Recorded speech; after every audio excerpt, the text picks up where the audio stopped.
रे पर के माँ प्रणाम सत श्री निभाए परू पाए मेरे चाहे राम राय तीजो भक्ति दे कर जोड़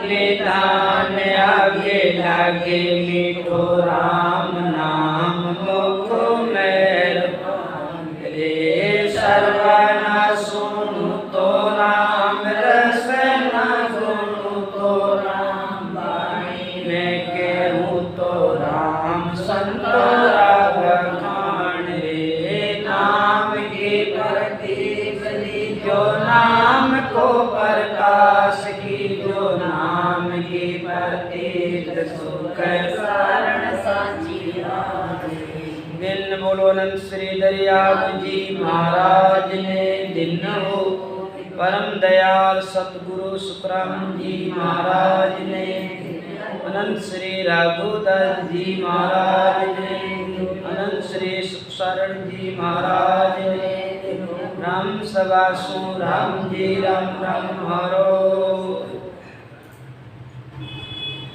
राम जी महाराज की असीम कृपा से सतगुरुदेव की मेहर और दया से चतुर्मास के पावन दिनों में अनंत श्री सुखसारण जी महाराज के द्वारा रचित नाम की प्रत्येक भक्तमाल को श्रवण कर रहे थे। नाम की प्रत्येक भक्तमाल में आज एक तपसी व लोदे भील की टीका है। एक कोई तपसी महात्मा जंगल में भजन करने के लिए गया और जंगल में जा कर के आसन लगा करके बैठ गया। उसका ध्यान दिगन में चढ़ गया, समाधि में बैठा हुआ था। उसी जंगल में एक कोई भील पहुंच गया शिकार करने के लिए। तो शिकार खेलते खेलते वो तपसी के महाराज के पास पहुंच गया। उस भील ने देखा, लोधी भील ने देखा, अरे ये कैसा आदमी, इसके शरीर पे कपड़े नहीं, लगता है ये भी कोई मेरा भाई बंधु मेरे ही जैसा है एकदम। वो तपसी महाराज बैठे थे तो शरीर भी उनका वैसा ही हो गया, काला काला, धूप में खुले मैदान में।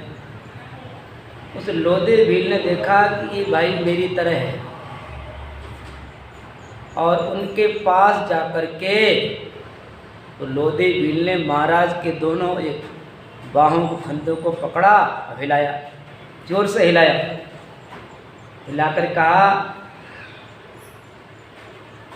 लोधियो भगत वाहे एक बन में तपसी बैठो, मुन गई ध्यान से तो लोधियो भगत वाहे पकड़े हलावही, काए को जंगल बसो वस्त्र चोरा पोस्यो, कहाँ तेरे दुन्ना सुन्ना बोल के सुना वही, धन्य आपो शून्य आपो और घर के नारे आपो, जीवता तो जीव आपो नहीं तुम्हारे लावही, मून बरती खोल मून बोलियो जो मन चाहे, लोधियो तुम मेरो भाई शंख चक्र गदा पद्म जीव जो में लावही,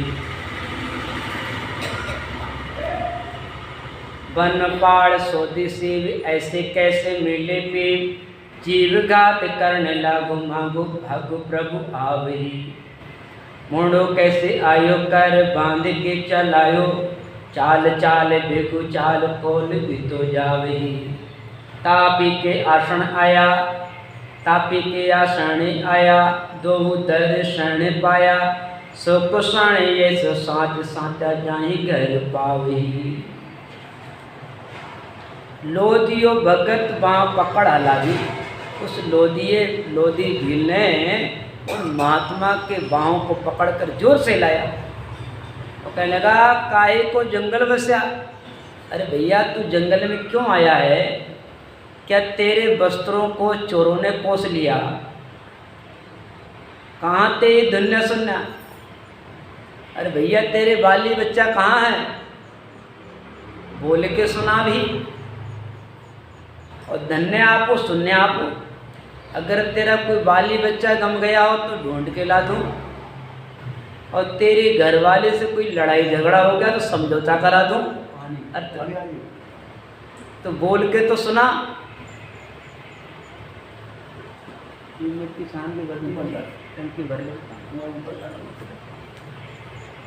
और घर की ना रखू। अब वो लोदियो भील महात्मा जी को कहे, महात्मा जी कि तुम्हारे घर वाले से कोई लड़ाई झगड़ा हो गया तो समझौता करा दूं। और जीवता जो जीव आप अगर कोई शिकार खेलने के लिए आया है ना तो देख ले, जो दो तो जीवत पकड़े हुए हैं, दो मरे हुए हैं। कोई जंगल में शिकार खेलने के लिए आया है तो मेरे पास तो दो जीवता पकड़ लिए हैं शिकार, और दो मरे हुए हैं, और चाहिए तो और ला के दे दूँ। तो उदास क्यों बैठो, बात क्या है? तो मोन बरती खोल मोन बोलियो जो मन चाही, लोदियो तुम मेरो भाई शंकर चक्र गदा पद्म जो बिला भी। उस महात्मा जी का ध्यान खोला और देखा रे, अब वो महात्मा मौन व्रती खोल करके बोला, एक भाई लोदियो तू मेरा भाई है, मेरे को एक ऐसी जीव की आवश्यक मैं खोज में हूँ, ऐसी शिकार की खोज में हूँ जिसके एक हाथ में शंख हो, एक हाथ में चक्र सुदर्शन चक्र हो, और एक हाथ में गदा हो। मैं ऐसे शिकार की खोज में हूँ, वो मिल जाए तो बड़ी अच्छी बात। तो ऐसे शिकार की जुगाड़ में है, खोज में है, तो मेरे को क्या, मैं अभी तेरे को ला के दूँ? अगर मैं शाम तक, जैसे तू शिकार बता रहा ना, एक हाथ में शंख हो गए, एक हाथ में चक्र सुदर्शन चक्र, एक गदा और सिर पे मोर, अगर ऐसे शिकार शाम तक ना ला के दे दूँ तो मेरे को तो भील मत कहना। ऐसा वचन लेकर के चला गया। अब वन पहाड़ सूदी जीव ऐसे कैसे मिले भी?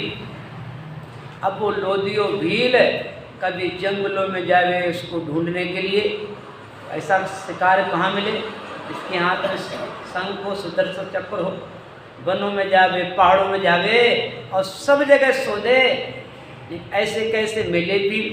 ऐसे को क्यों परमात्मा मिलने वाला है क्या? जीव घात करने लागो भागो प्रभु आवी। अब वो भील विचार करने लगा, मैंने उस भाई को तो कौल वचन करके आया हूँ, मैं शाम तक ला करके ना दे दूँ तो मेरे को भील मत कहना।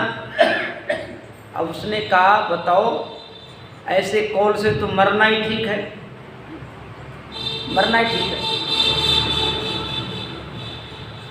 कई प्राणी मरे हुए के समान हैं, मरे हुए के समान।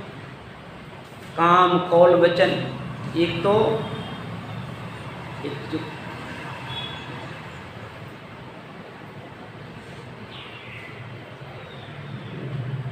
एक जो झूठ बोलता है और एक जो कौल वचन को भूल जाता है, वचन देकर के मुकर जाता है, वो व्यक्ति मरे हुए के समान है।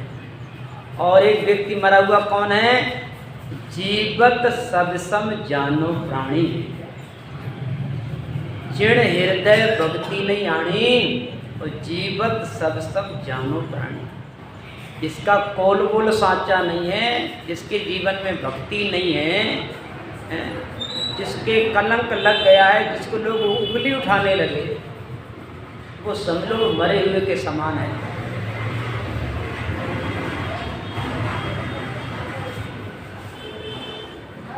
तो उसने विचार किया, बताओ मेरा तो कौल ही झूठा जा रहा है, मैं कौल वचन दे करके आया हूँ, उसको मैं क्या जवाब दूंगा? ऐसे कौल वचन से तो अपने मरना ही ठीक है। अब भील तो था, उसके हाथ में शस्त्र तो होते ही हैं। अब वो अपने स्वयं के शस्त्र से अपने ऊपर वार करने लगा। जैसे उसने उस खांडा को अपने तरफ मारने के लिए बोले, अब तो मरना ही ठीक है। तो कौल वचन मेरा झूठा हो गया, मैंने कि शाम तक कोई शिकार ला कर दे दूंगा, मेरे को अभी तक शिकार ही नहीं मिली। अब जैसे उसने अपने कृपाण को, उसने अपने खांडा को जैसे ही मारने के लिया, तुरंत भगवान प्रकट होकर उसका हाथ पकड़ लिया। अरे भाई भाई तू ऐसा काम क्यों करे जिसकी तू खोज में मैं आ गया हूँ। अब वो भगवान कहते रहे भाई भाई तू मरे मती, तो जिसकी खोज में मैं आ गया हूँ। लोदियो भील कहते मोड़ो कैसे आयो, इतना मोड़ो, इतना देर कर दी, मैं सुबह से तेरे को ढूंढ रहा हूँ, हैं सुबह का ढूंढ रहा हूँ, शाम हो गई, तो मोड़ो कैसो आयो कर बांध के चला भी। अब लोदियो भील ने भगवान के हाथों में रस्सी बांध करके, एक रस्सी गले हाथों बांधी, एक गले बांधी, बांध करके खींचने लगा। चाल चाल बेगो चाल, ओल भी तो जा भी। अब वो लोदियो भील भगवान के गले में रस्सी डाल करके और खाचे कि चाल चाल बेगो चाल, जल्दी चल, इतनी देर कर दी तूने आने में, मेरा तो कौल भी तो जा वही। अब तापी के आसन आया, दो दर्शन पाया। अब लोदियो भील ने भगवान को पकड़ करके उसके महाराज के सामने पटक दिया, ले इस शिकार की जुगाड़ में है। अब उसको देखते ही अब वो तो प्रणाम करने लगा महाराज, तपसी महाराज, अरे दिन हो, मेरे को तो यहाँ 12 साल हो गए भजन करते हुए, मेरे को भगवान नहीं मिले और जो एक ही दिन में पकड़ के ले आया भगवान को। तापी के आसन आया, दो दर्शन पाया, सुख क्षण ऐसो साँच साँचा जाए हर आप अभी। सुखक्षण जी महाराज समझाते हैं, जिसके जीवन में सच्चाई है, जिसके जीवन में लगन है, वही उसके पास ही तो परमात्मा है।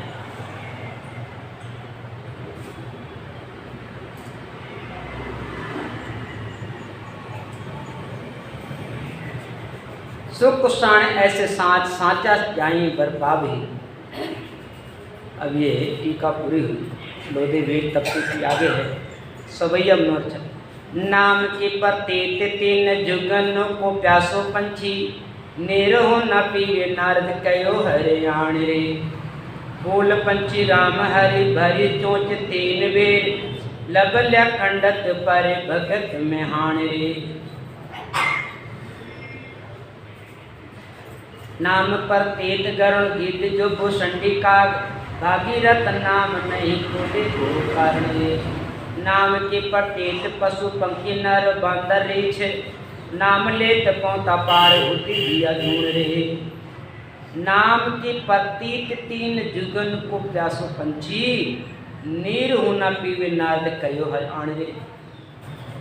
एक बार नारद जी को अभिमान हो गया, कोई सभा में भगवान ने महिमा कर दी, सभा जुड़ी हुई थी, उस सभा में विष्णु भगवान बोले कि नारद जी महाराज जैसा भगत ना कोई हुआ, ना कोई है और ना कोई होगा। नारद जी बोले अरे मेरा जैसा कोई भगत ही नहीं है, इसका मतलब मैं सबसे प्रिय भक्त हूँ, इसका मतलब जैसा मैं हूँ जैसा कोई भगत ही नहीं। अब तो वो अभिमान बोले नहीं समय, इसका मतलब दुनिया में मेरा जैसा कोई भगत ही नहीं है। अब वो तो अहंकार अभिमान आ गया। अब वो सबसे कहते फिरे, ब्रह्मा जी के पास जावे, शंकर भगवान के पास जावे,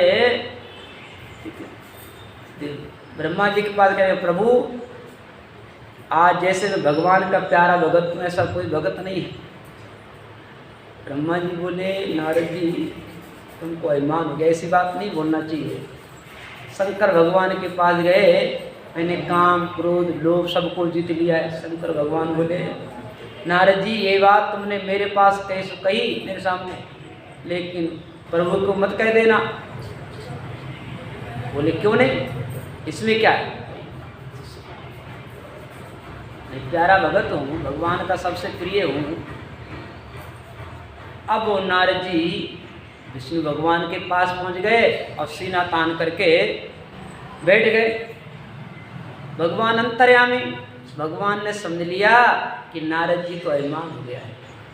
भगवान बोले नारद जी एक कमंडल ले जाओ और एक नदी है यहाँ से 2 किलोमीटर आगे, उस नदी में से तुम पानी लेके आ जाओ और बाहर कोई भी पक्षी मिले उसको मेरी राम राम बोल देना।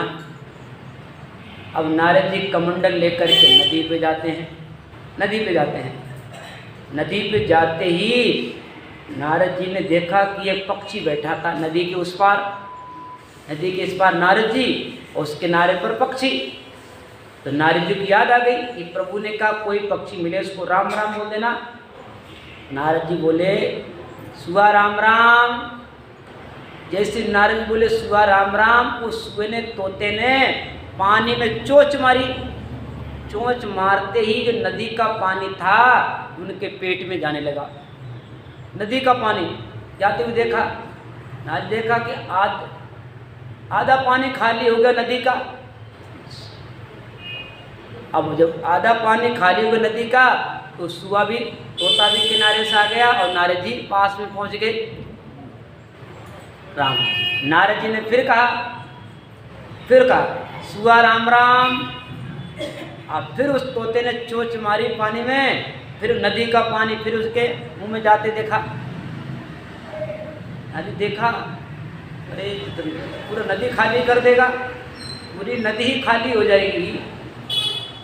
अब मात्र थोड़ा सा कोई पानी खाड्डे में रह गया।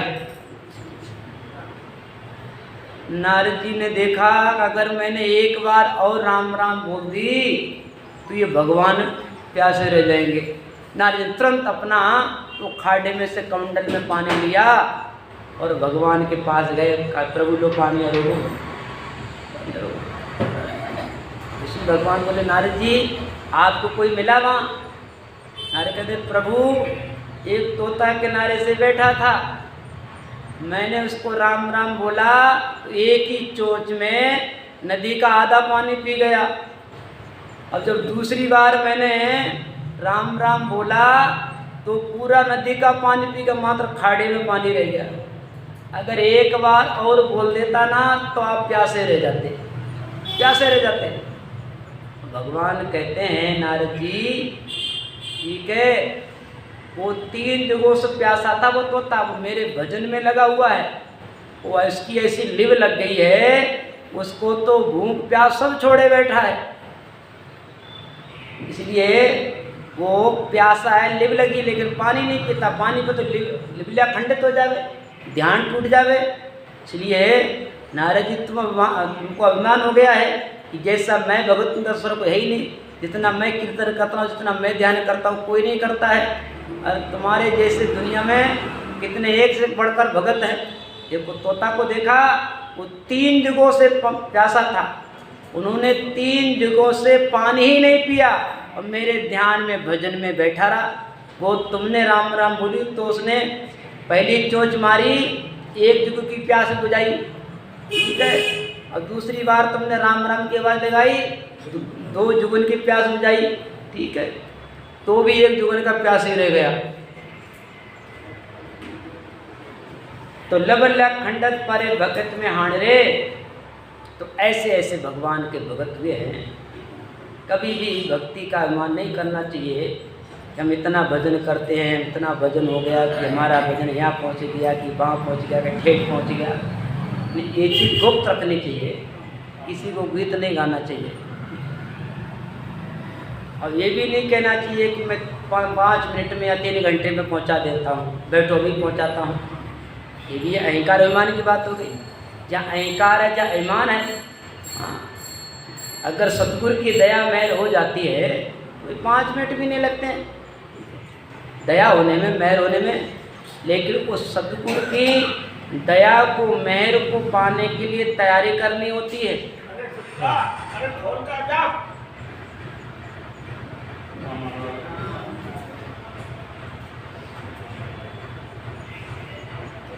महाराज जी समझाते हैं जा दिन सो सिमरण लगा निस्दिन धारो धार, चेतन हुआ पल दोय में जागी नाट विचार। चेतन हुआ पल दोय में, शब्द की जागृति होने में 2 ही पल लगते हैं, लेकिन उसकी तैयारी करनी होती है। पहले शुरू में क्या कह दिया, जिस दिन सू सिमरण लगा निस्दिन धारो धार। सदगुरु सुखराम जी महाराज समझाते हैं जिस दिन से मैं भजन में लगा तो रात दिन मैंने भजन किया, रात दिन। रात दिन भजन करते करते ऐसा एक प्रेम की घड़ी आई, प्रेम प्रकट हुआ, तुरंत शब्द की जागृति हो गई। भाई देखो, अग्नि को प्रकट करने का 1 सेकंड का काम है। भाई माचिस में तो तीली लगा लो, बस 1 सेकंड का काम है। लेकिन उस माचिस को बनने में कितना समय लगा है?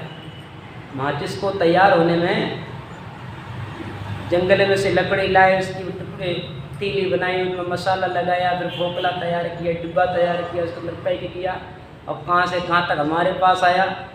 ठीक है, इसी तरीके से भक्ति जागृत होने में देर नहीं लगती है, लेकिन उसको जागृत करने की हमको तैयारी करनी होती है कि हमारे जीवन में पवित्रता होनी चाहिए, हमारे जीवन में प्रेम होना चाहिए, लगन होना चाहिए, उत्कंठा होना चाहिए। उसमें हम भजन करते हैं तो फिर देर नहीं लगती।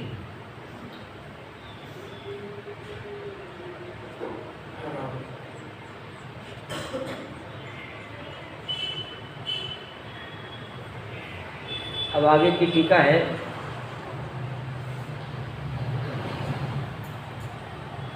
नाम के परतेत बाई फूला की बधारे तुले फौज को जिमाए दियो जसवंता को ज्ञान रे। नाम के परतेत जमुना कर में देखो पाती जल पन्ने बाड़ जमाती पन बाड़ो जमाते संख्या कराती स्नान रे। नाम के परतेत घर कर्मा के खाता खींचे 56 भोजन त्याग जाता आता भगवान रे। नाम की परतीत पोसी राना को गमराह माए नाम की परतीत सो को शरण साजियाण रे। नाम की परतीत बाई मीरा गुजरियो है जहर नाम की परतीत चढ़े गिरने का विमान रे। नाम की परतीत शिवरे सिलता को शुद्ध करी नाम की परतीत मारियो रिसन को मान रे। नाम की परतीत मन्या नाम में बचाए लिया सुनी है पुकार करुणा सिरिया देखी तान रे। नाम की परतेत बाई मुकता चलाई भी नाम की परतेत सो को शरण साजियान रे। नाम की परतेत बाई सुभद्रा को राखो सत्य कैकेयी जी माई फौज चलाई बाय रे। नाम की परतेत रानी सतवंती उधारे अंत पूगा पूगा बिचे जगा जी माता को प्राण रे। दिन माता होती पोती परम धाम रे। जमलोक जमराज हुआ है बेमान रे। नाम की परतेत रानी द्रौपदी को चीर बदियो नाम के परतेत रानी द्रौपदी को चीर बदियो नाम के परतेत सको शरण साजियाण रे। अभी महाराज जी ने सूक्ष्म शब्दों में थोड़े शब्दों में टीका कही, आगे हम विस्तार से श्रवण करेंगे। अब है सती सुभद्रा की टीका चौपाई। कि सती एक सुभद्रा नामा चंपापुर के माही परमहंस एक बन को वासी आयो भिक्षा ताई। देखो दर्द आँख के माही सती दया बिचारी तेरी जीव तू तड़ो काढ़ो जो जननी में तारी। बोलो राम। सती एक सुभद्रा नामा चंपापुर की माही। दक्षिण भारत में एक चंपावती नगरी है। उस चंपावती नगरी में एक सुभद्रा नाम की सती रहती थी। और सती हमेशा अपने पति की आज्ञा में रहती है, कभी भी अपने पति के वचनों का लोप नहीं करती है। चाहे भले वो भूखी रह जाए, भले चाहे उघाड़ी रह जाए, लेकिन अपने घर की कमी को बाहर नहीं कहती है। निरंतर अपने पति को परमेश्वर मान करके उनकी सेवा में लगी रहती है। उसको कहते सती और पतिव्रता। तो सुभद्रा एक सती थी। तो परमहंसिक वन को वासी आयोगिक जाता ही। एक कोई वनवासी महाराज वन में जंगल में रहता। तो उसको कोई भूख लगी, उसने कहा चलो इस नगरी में तो भिक्षा लेकर क्या जाता हूँ। तो एक वनवासी महाराज भिक्षा के निमित्त नगरी में आया। उस महाराज के आँख में कोई कचरा, कोई टुकड़ो पड़ गया, उसकी आँख लाल, पानी झरे और उसको पीड़ा हुए महाराज को।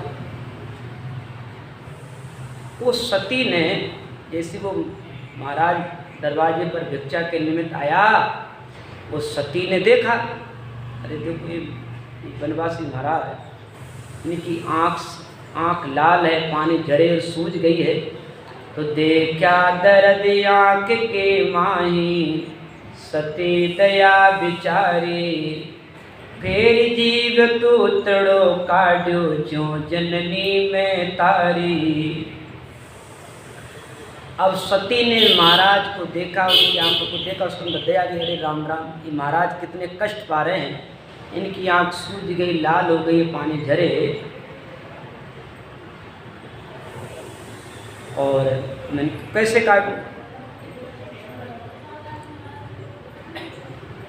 तो सती ने अपने जो घर में सास थी उससे आज्ञा ली, ये माँ, ये सासू माँ, अगर आपकी आज्ञा हो तो मैं इस महात्मा की मैं सेवा करूं। ये महात्मा दुख पा रहे हैं, इनकी आँख में कीड़ा पड़ गया है, सूज गई है, आपकी आज्ञा हो। सासू ने आज्ञा दी, हाँ बेटी, बहुत अच्छी बात।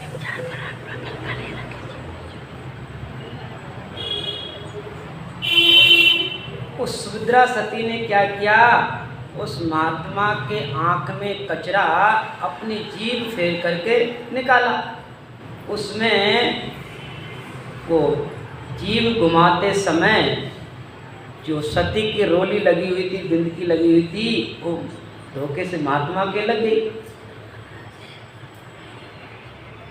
और उसने कचरा निकाल दिया। महाराज को आराम मिल गया। अब वो महाराज एक घर से दूसरे घर भिक्षा के निमित्त गया। जिसने देखा तो देखती निंदा करने लगी, निंदा करे सक अड़ोले लाड लगी है बिंदिका, संत तुझे घर आयो, निंदा करे सकल नर नारी, जत सत्य दोष लगायो। अब उस नगरी के जिन नर नारियों ने देखा वो उस निंदा करने लगे, देखो ये महाराज अब ये घर में से निकला है, सती के घर से निकला है, इसके माथे पे बिंदी लगी है, देखो ये ऐसे कोई महाराज होते क्या। इस तरीके की वो निंदा करने लगे। अब जैसे ही उधर एक सती की निंदा हुई, एक जति की निंदा हुई, तो जिन निंदा होते ही निंदा दोष जड़ा दरवाजा भीड़ अगन किया गया। उस चंपावत नगरी के जो चारों तरफ दरवाजे थे, 7 दरवाजे थे, वो 7 दरवाजे बंद हो गए और पूरी नगरी में आग लग गई, पूरी नगरी बलने लगी, जलने लगी। रोबे शहर सकल नर नारी, रंग राजा दुख पावे। आप पूरी नगरी में त्रायमाम होने लगा, सब चिल्लाने लगे, रोने लगे, रंग राजा दुख पावे। नगरी के सभी राजा भी दुख पावे कि ऐसा क्या हो गया कि मेरी नगरी में आग लगी, दरवाजा बंद हो गए, ये कोई ऐसा कौन सा पाप प्रगट हो गया मेरा, मेरी नगरी सब जल रही, आग लग गई है। अब राजा ने पंडित जी को बुलाया, कहा पंडित जी, नरपत बूझे व्यास पाप यो प्रगटो काई, ते को वेद कते विषयो पर ले जाई। राजा कहने लगे पंडित जी देखो, अपना जो टिप्पना पत्रा कते वेद खोल करके देखो, ये पूरा शहर प्रलय में जा रहा है, अग्नि लगी हुई है, क्या बात हुई। तो अण दोषा को दोष पाप पृथ्वी ने झूले, साध सती की निंदा शपथ को नरका ठेले। पंडित जी महाराज कहने लगे राजा, तुम्हारी नगरी में अण दोषा को दोष लगा है, इसलिए अण दोषा को दोष पाप पृथ्वी नहीं झेले, साध सती की निंदा शपथ को नर काटे ले। पंडित जी कह लगे राजा तुम्हारी नगरी में या तो किसी संत की या सती की निंदा हुई है, और जहाँ साध और सती की निंदा होती है शपथ कुल नरक का ढेले। जो साध संत की निंदा करने लग जाता है उसकी 7 पीढ़ी नरक में चली जाती है।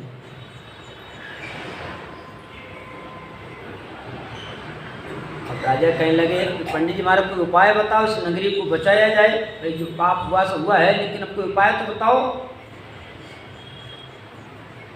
तो पंडित जी कहने लगे अगर कोई पतिव्रता स्त्री हो तो वो उस नगरी को बचा सके। तो पतिव्रता कोई नार नगर में खबर कराओ, बगसाओ जो कोनी के मन मला मनाओ। सासु कह कर जोड़ कयो मैं संकट मिटाऊं, तू दरवाजा खोले आपके आज्ञा पाऊं। पतिव्रता कोई नार नगर में खबर कराओ। अब राजा ने अपने सैनिकों को भेजा कि जाओ नगरी में आवाज दो, कोई सती हो उसको बुला के लाओ जो अपने नगर को बचा सके।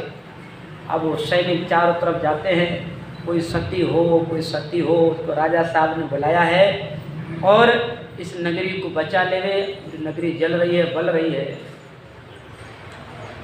अब वो सती ने सुना कि राजा ने बुलाया है, राजा की पूरी नगरी जल रही है, तो ऐसे संकट में मदद करना अपना धर्म होता है। लेकिन मैं जाऊं कैसे बिना आज्ञा, मेरे घर पे पति भी नहीं है। अब पति होता तो मैं पति देव से आज्ञा ले लेती।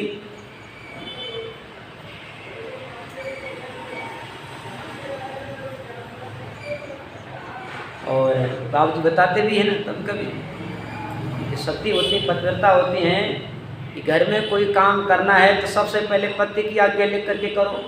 अगर पति भी नहीं है तो जो ज्येष्ठ बच्चा है ना, सबसे बड़ा बच्चा है, उसकी आज्ञा लेकर के काम करो। अब बच्चा भी नहीं है तो जो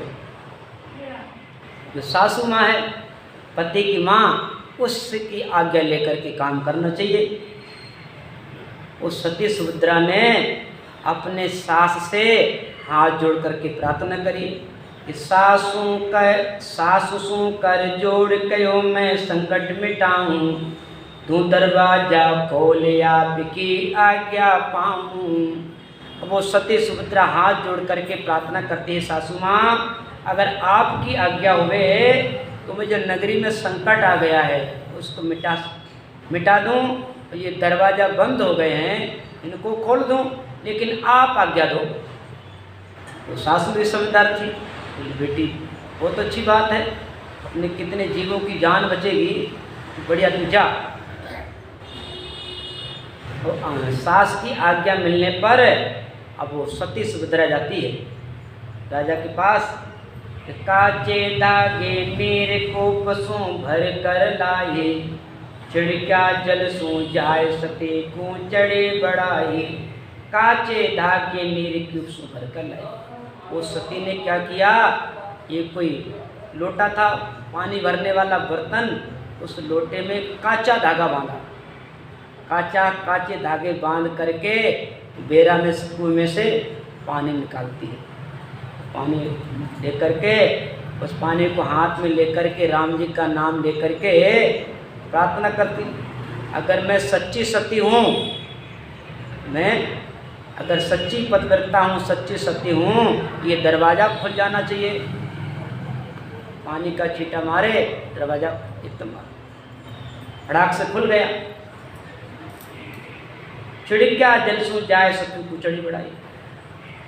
कि सुभद्रा सतराक दोष चंपा में दाख्यो, सट दरवाजा खोल एक जो को त्यों राखो। दिन दिन कह सब शहर के दिल सतिया कीना, निवेरा विहर रंग नरव चरणा सिर दीना।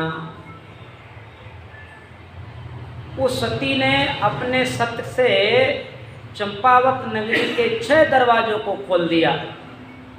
एक जीव को त्यों राखो। सात थे 6 खोल दिए, एक जीव का त्यों रख दिया। और उसको जिसने देखा सब भिन्न हो सकती थी, भिन्न हो सकती सुतरा की भिन्न हो। कै सब शैर दुखी, सब दुखी जीव सुखिया की ना, सब जीव जो दुखी थे वो सुखी हो गए। निवे राव रंग नरक तरह से किया। अब वो रंग का राजा सब उसको नमन करें, प्रणाम करें।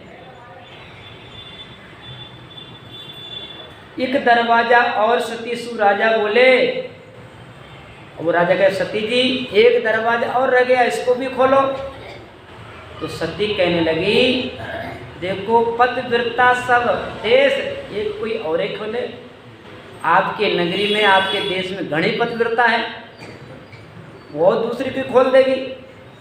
नहीं तो लोग नहीं दूसरी पतिव्रता कहेंगे, इसमें कौन सी बड़ी बात है, दरवाजा तो मैं ही खोल देती, इसमें कौन सी बड़ी बात। आपके नगर में और भी पतिव्रताएं सती हैं, ये दरवाजा उनसे खुलवा लो। अब उस राजा ने सैनिकों को कहा जाओ सैनिकों, अपने नगर में जितनी भी सती है पतिव्रता सबको बुलाओ, बुला के लाओ कि राजा साहब ने बुलाया है। और राजा साहब जितनी सती न पतिव्रता है ना, उनको बड़ा इनाम देंगे, मोटा इनाम मिलेगा उनको राजा की तरफ से। अब नगर में देश में जितनी भी सती पतिव्रता थी सब आ गई। तो राजा ने कहा भी क्या थे भी सती हो? तो सती कहती क्या और क्या हम सती से कम है क्या, हम सुमित्रा से क्या कम है? क्या खाने में, पीने में, पहनने में, ओढ़ने में, घूमने में, फिरने में, देखने में कोई कम थोड़ी। और तो बहुत अच्छी बात, ऐसा करो एक ही दरवाज़ा रह गया है, ठीक है, तो दरवाज़ा को खोलो, सबको मोटा इनाम मिलेगा। अब पहले एक सती जाती है, खुलता नहीं, दूसरी सती, सब सती भेला होकर के उसमें धक्का मुक्की करती हैं, लेकिन दरवाज़ा खुलता नहीं है। वो राजा ने कहा कि तुम सती के नाम पर नाम ले जाती हो, तुमसे एक दरवाज़ा नहीं खुला। राजा ने कहा सैनिकों जाओ, इनको बीच समुद्र में टापू में छोड़ो, इनको ये कोई जुल्म ढाई सके, बताओ। बाबूजी बड़े अच्छे तरीके से समझाते, मेरे को तरीका नहीं आता है, मैंने आपको पढ़ करके सुना दी। निवे राव रंग नरक चरणा सर दीना, एक दरवाजा और सती को। राजा बोले पतिव्रता सब शहर और कोई एक और कोई खेले। इस तरह वो चंपावती नगरी में आज बताते आज भी उसका नाम, दरवाजे का नाम भीड़ दरवाजा रख दिया है। भीड़ कहते हैं, भीड़ गया खुला ही नहीं आता, अपने तो कभी देखा नहीं सुना। अब आगे टीका है राजा दशरथ की टीका। सबई एक सामल समलो दूत सोर नर हारे सारा, इंद्र अयोध्या आए दशरथ पुकारी। हार हुई जाए मेरी वीर मेरी याव राजा, छत्री को वंश वंश बेड़द विचारी। राजा जूझ करिया मरिया सावंत नरपत फ्रिया, रति टूट परिया सती उंगली दे सारी।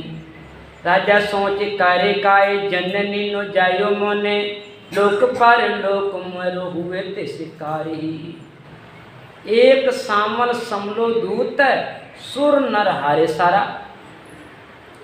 एक कोई जबरदस्त राक्षस था, तो राक्षसों ने युद्ध शुरू कर दिया देवताओं पर। देवताओं राक्षसों में युद्ध हुआ तो राक्षस जीत गए, देवता हार गए। देवताओं ने विचार किया अपनी हार हो गई है, अपनी तो जीत होना चाहिए, बताओ देवता होकर के हार गए अपने, अब क्या किया जाए, बड़े दुखी। उन देवताओं ने सबने आपस में मिलकर के सलाह करी कि देखो अपने मृत लोक में एक सम्राट राजा हैं, राजा दशरथ, बड़े बड़े धर्मात्मा, बड़े प्रभावशाली, बड़े पराक्रमी राजा हैं। अगर उनको लेकर के आते हैं और अपने वापस दोबारा युद्ध करें तो निश्चय सफल हो जाएंगे। अब वो देवता इंद्र को लेकर के मृतलोक में आए और राजा दशरथ के पास जाकर के प्रार्थना करने लगे कि इंद्र अयोध्या जाए, दशरथ पुकार ही हार हुई जाए मेरी वीर, अब राजा क्षत्रिय कुवंश बिड़द विचारी। अब सब देवता राजा दशरथ से प्रार्थना करने लगे। राजा दशरथ बड़ा पराक्रमी राजा थे, क्यों? उनका जीवन आध्यात्मिक था। जिनका जीवन आध्यात्मिक हो जाता है उनके अंदर सुतात्म शक्ति आ जाती है। सेवा करने से, परमार्थ करने से, भजन करने से, भक्ति करने से ऑटोमेटिक आत्मशक्ति आ जाती है। धर्मात्मा राजा थे, रोजाना ये गवन करते थे, हजारों गायों दान में दिया करते थे और प्रजा की बड़ा बढ़िया ढंग से, जैसे अपने संतान की सेवा करते हैं ना, ऐसे राजा दशरथ पूरे प्रजा की सेवा करते थे। तो सेवा करने से, भजन ध्यान करने से पराक्रमी राजा हो गए। जो देवता भी सहयोग करने के आते थे। देवासुर संग्राम, देवता लोग आपस में युद्ध करते थे। अब वो इंद्र आए, इंद्र देवता, उन्होंने प्रार्थना करी, हे राजा आप क्षत्रिय हो और हम आपसे हेल्प करने के लिए, मदद के लिए आए हैं कि हमारे हार हो गई है और आप हमारे साथ, हमारी तरफ से आप युद्ध करेंगे तो हमारी निश्चय विजय हो जाएगी, आप थोड़ी कृपा करो, आप क्षत्रिय हैं, सेवा करना, रक्षा करना आपका धर्म है। तो देवताओं के कहने से राजा दशरथ अपने रथ में बैठ करके कैकेयी को लेकर के साथ में युद्ध के मैदान में पहुंच गए। युद्ध शुरू हो गया देवताओं राक्षसों में। अब राजा दशरथ देवताओं की तरफ से युद्ध करते हैं। युद्ध करते करते, लड़ाई लड़ते लड़ते राजा जूझ करिया मरिया, सामंत नरपत फिरिया। युद्ध करते समय राजा दशरथ की जितनी सी भी में सेना थी वो सब मारी गई राजा दशरथ की। और रथ टूटा परियासती ओले बेसारी। युद्ध करते समय वो दशरथ जी का रथ भी टूट गया।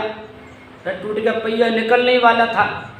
कैकेयी का ध्यान पहुंच गया कि अगर ये पहिया निकल गया, रथ गिर गया तो समझ लो राजा साहब की हार है। उस कैकेयी ने क्या किया, तुरंत अपनी बीच वाली उंगली थी वो रथ की धुरी में वहाँ डाल दी, टिक्की लगी होती है, और कहने लगे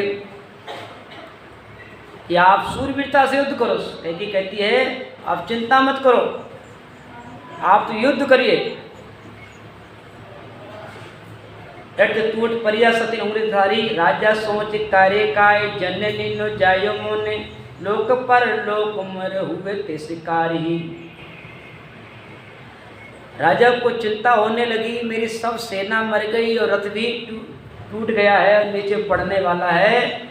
अगर मेरी हार हो गई तो हार से तो मरना ही ठीक है। बड़े दुख की बात है, बड़ा तिरस्कार अपमान की बात है कि अपनी हार हो जाए। परलोक मेरे हुआ तिरस्कारी, मेरे पूरे लोक में, परलोक में, सब जगह मेरा तिरस्कार होगा। कैकेयी करो युद्ध सामंत जीवाऊं सारा, मारू मारू कर लियो असर कुमार ही। कैकेयी कहे करो युद्ध सामंत जीवाऊं। कैकेयी कहती महाराज आप तो युद्ध करिए, अभी मैं पूरी सेना को मैं जीवित कर देती हूँ। उस सती ने अपने सत से जितनी सेवा मरी हुई थी उस सेना के ऊपर अपने थुतकी ने की। थुतकी नेकने से मरी हुई सेना एकदम खड़ी हो गई, जीवित हो गई। उधर रथ को बचा लिया और युद्ध में राजा दशरथ सफल हो गए, जीत गए।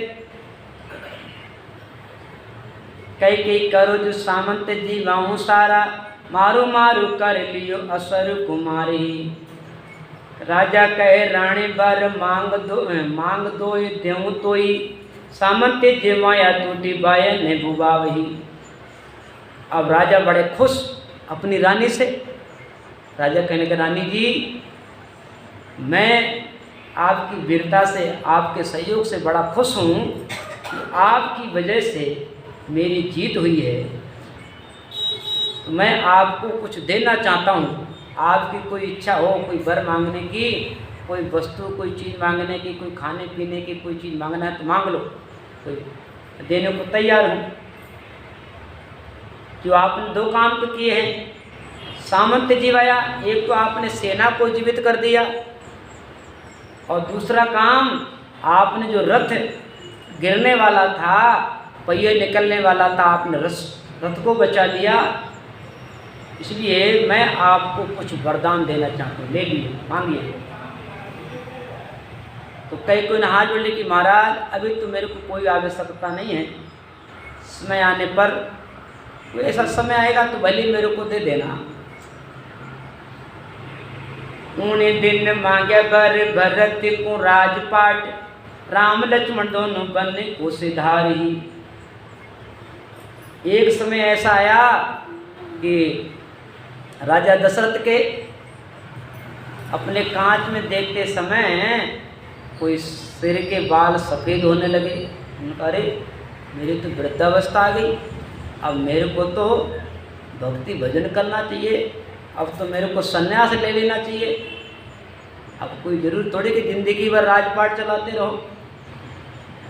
उन्होंने गुरुजनों को, वशिष्ठ जी महाराज को, सबको बुला करके संगठन किया और कहा, देखो अब मेरी वृद्धावस्था आ गई है, मैं तो अब संन्यास आश्रम में जाऊंगा, कोई जंगल में, वन में जा कर के ध्यान भजन करूंगा, और मैं ये राजपाट भगवान राम को सौंपना चाहता हूँ।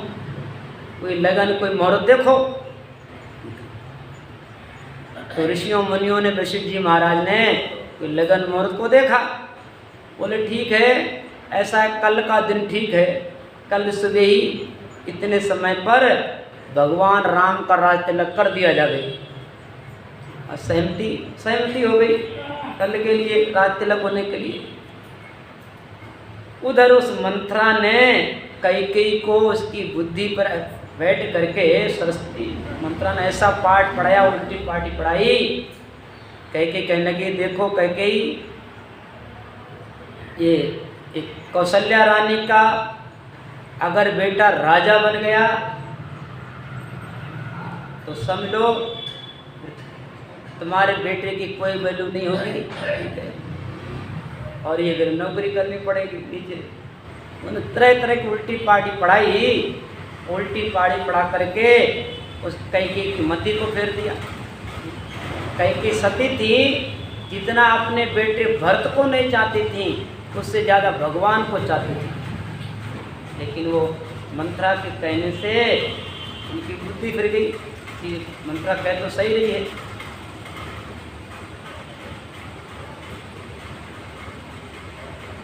अब जैसी शाम हुई, रात हुई, जैसे वो तो कैकेयी क्रोध में आकर के, आवेश में आकर के क्रोध में बैठ गई, कुंभ में जाकर के बैठ गई। जैसे महाराज दशरथ महल में आते हैं, देखते ही कैकेयी के पता नहीं है, चारों तरफ देखते हैं, कुंभ में जाते हैं, कह रहे हैं तो यहाँ वहाँ जाते ही कैकेयी कहने लगी, आप क्षत्रिय हो, आप, मैंने सुना है कि रघुकुल रीत सदा चलाई और प्राण जाए पर वचन न जाई। लेकिन इनका हमने सुना है कि रघुवंशियों की जो मुख से कह देते हैं वो करके रहते हैं, भले प्राण चले जाएं लेकिन वचन नहीं जाना चाहिए। लगी महाराज, अगर आप तुम वचन के पक्के हो तो मेरे आज 2 वरदान दीजिए। तो आपने 2 वरदान देने के लिए कहा था ना, दीजिए। प्रसंग तो बड़ा है, अपने तो रामायण का प्रसंग है, तो ज़्यादा जानकारी भी नहीं है, थोड़ा सुन लिया है, इसलिए मैं आपको। उस समय कैकेयी ने कहा कि आपको वचन देना है तो भरत को राज तिलक होना चाहिए, और भगवान राम इस साधु की वेशभूषा पहन करके 14 वर्ष का वनवास होना चाहिए। दो वरदान मांग लिए, मेरे बेटा भरत को राज तिलक और राम जी को वनवास। इतना सुनते ही राजा दशरथ को होश उड़ गए, अरे ऐसा कैसे हो गया। उन्हें दिन मांगा भरत को राजपाट, राम लक्ष्मण दोनों वन को सिधारी। तो देखो हमारे भरत वश में ऐसे ऐसे राजा महाराजा हुए जो देवासुर संग्राम युद्ध करने जाया करते थे। ऐसे ऐसे राजा, वो धर्मात्मा राजा थे, सेवाभावी प्रजापालक थे, साधना भजन करते थे। और ऐसी ऐसी सती हुई, देखो मरी हुई सेना को जीवित कर दिया, रथ को बचा लिया, युद्ध में सती की वजह से दशरथ सफल हो गए। ऐसे ऐसी सती हुई, दिन ने अपने भारत भूमि को ऐसे ऐसी सती हुई, ऐसे ऐसे राजा महाराजा हुए हैं।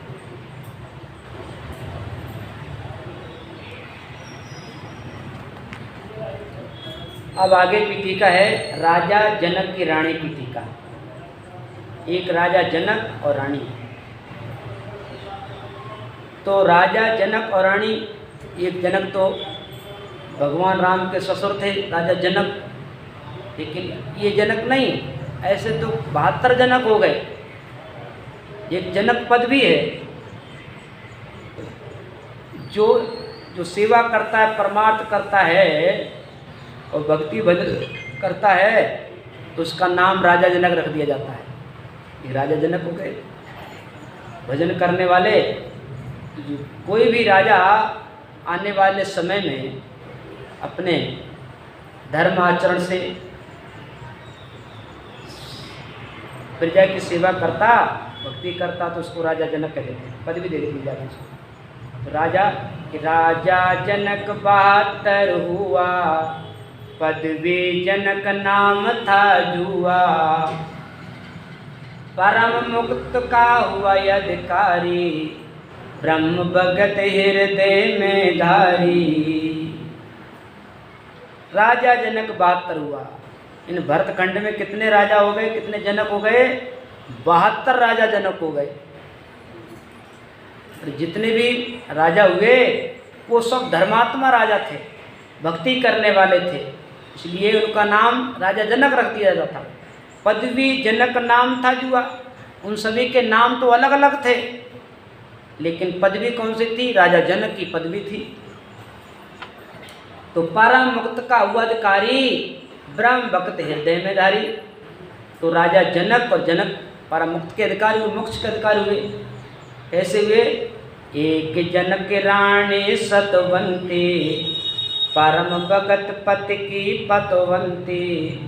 अंत समय उनका जो आया, मृतक जीव चढ़ विमान को विमान चढ़ाया। एक जनक की रानी सतवंती, एक राजा जनक की रानी थी, वो सतवंती थी, पतिव्रता थी, और हमेशा अपने राजा साहब को ईश्वर का, भगवान का स्वरूप मान करके उनकी सेवा करती, आदर सम्मान करती थी, निरंतर ध्यान भजन में करती थी।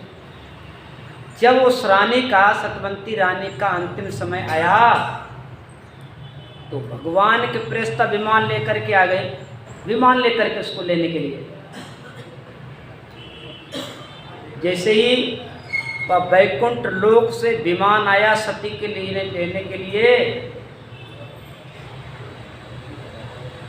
दिन माता होती, सुर नर बंदत मोक्ष पद पहुँचे। सेवा चाल आई जम जागा, धर्म राय डरता उठवागा। अब वो भगवान के प्रेस्ता विमान लेकर के आए और उस सतवंती को विमान में बिठा करके वो सब देवता करते, धिन्न हो माता, धिन्न हो माता, धिन्न हो माता। ऐसी सती पतवंती जिसके लिए तो विमान आया है, भगवान का विमान लेने के लिए आया है। सुनर बंदन मोक्ष पद पहुंची। अब वो विमान उस सती को मोक्ष में ले जाने लगा, तो कहाँ से गुजरा? वो धर्मराज की नगरी से गुजरा विमान। सेवा चाई आई जम जागा, धर्मराज डरता उठ भागा।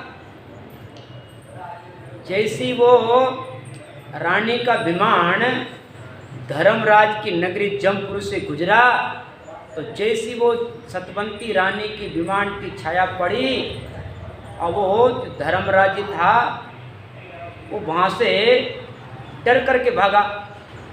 धर्मराज डरता उठ भागा। उसने देखा कि सतवंती रानी आ रही है, तो उसको देख करके भागा। नारद पूजे हो धर्मराया, ऐसा भय काहे उपजाया। नारद जी ने देखा कि धर्मराज जी ठहरो ठहरो, भाई इतने भयभीत क्यों रहे, इतना क्यों डरते हो, क्या बात है। तो धर्मराज जी कहते हैं महाराज एक सतवंती जनक के रानी, और पति सैत परम धान सिधानी। तो धर्मराज कहने के महाराज एक सतवंती रानी जनक की रानी है, जो अपने पति को लेकर के मोक्ष में जा रही है। उसके अंदर बहुत भारी तेज है, तप है, वो ब्रह्म तेज, वो तप मेरे से सहन नहीं होता है। उसके सामने मैं तो जल जाऊंगा, भस्म हो जाऊंगा, बहुत तेज है उसके अंदर। जाको ब्रह्म तेज तब भारी, अचानक आई असवारी, कि हा हा मैं जय जय हुए आयो, डर पी सबा भेद नहीं पायो। भरत खंड जीव जादन मुआ, रानी सात परम गत हुआ। भरत खंड जीव जादन हुआ कि जिस समय वो रानी अपने पति को लेकर के विमान में बैठ करके मोक्ष जा रही थी, उस समय भरतखंड में जितने भी जीव मरे थे उस समय में, वो सब की सब उसी विमान में बैठ करके कहाँ चले गए, मोक्ष में चले गए। देखो एक सती की साधना से, सती के भजन करने से पति को मोक्ष मिल गई, और जितने भी जीव मरे थे सबको परम मोक्ष मिल गया। ऐसी ऐसी सतियाँ हुई इस भरतखंड में। भरतखंड जातिन हुआ, रानी सात परमगत हुआ। दिन जननी जनकु भल जाई, नरपत पाए राम लिव लाई। दिन जननी जनकु भल जाई। सुखसाण जी महाराज कहते हैं दिन ने ऐसी भारत माता को, ऐसी भारत भूमि को, जो इस भरतखंड में, इस पृथ्वी माता में ऐसे ऐसी सती प्रकट हुई है। नर्तन पाए राम लिव लाई। दिन है उनको इस भरतखंड में मनुष्य शरीर पा करके जो राम भजन करते हैं उनको बलिहारी है, उनको दिन है।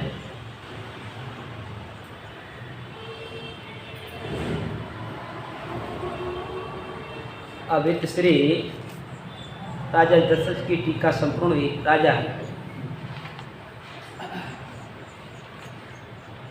राजा जनक की रानी की टीका संपूर्ण हुई। आगे है द्रौपदी की टीका। अब द्रौपदी की टीका का प्रसंग कल श्रवण करेंगे, घड़ी ने जवाब दे दिया है। अब सीधे बैठ करके थोड़ी देर के लिए राम भजन करेंगे।